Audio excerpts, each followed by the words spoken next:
ক বছর বললাম? 63 বছর। জোরে বলেন, ক বছর? 63 বছর। 63 বছর। 63 বছর ধরে যেখানে জলসা চলে, সেখানের মানুষদেরকে যে ওয়াজ করে আমি মন ভরাবো, এটা আমি আশা করতে পারছি না। যেহেতু 63 বছর ধরে আপনারা ওয়াজ নসিহত শুনে আসছেন, তবে এতটুকু কথা আমি বলতে পারি,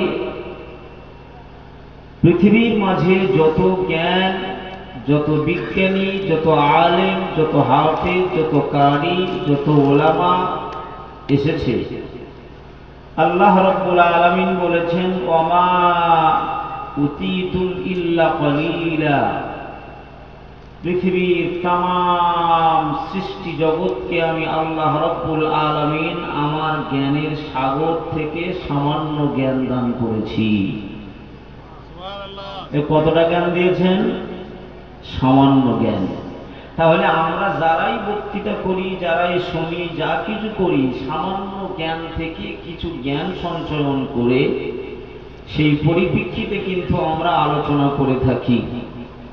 রাসূল করিম সাল্লাল্লাহু আলাইহি ওয়াসাল্লাম বলেছেন, উতীতু ইলমাল লাওহা ওয়াল কলামা। পৃথিবীর মাঝে যা কিছু ঘটছে, যা কিছু ঘটবে, যা কিছুই হবে, সবকিছু আল্লাহ রাব্বুল আলামিন লাওহে মাহফুজে তিনি লিখে রেখেছেন। কোথায় লিখে রেখেছেন?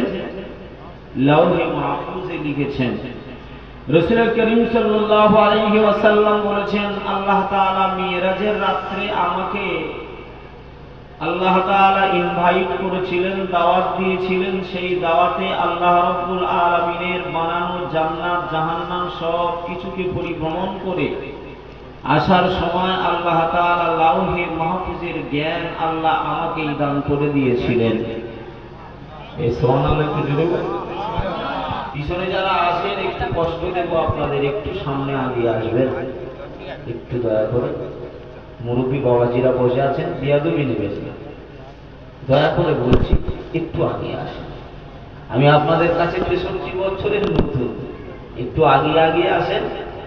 তাছাড়া আমার শ্বশুর মশাইকে আপনারা ভালোভাবেই চেনেন, শ্রদ্ধা করেন, ভালোবাসেন, সেই সূত্রে আপনারা একটু আগিয়ে আসেন। যারা রাস্তাঘাটে এদিক ওদিক ঘোরাঘুরি করছেন, আমি আপনাদের কাছে বড়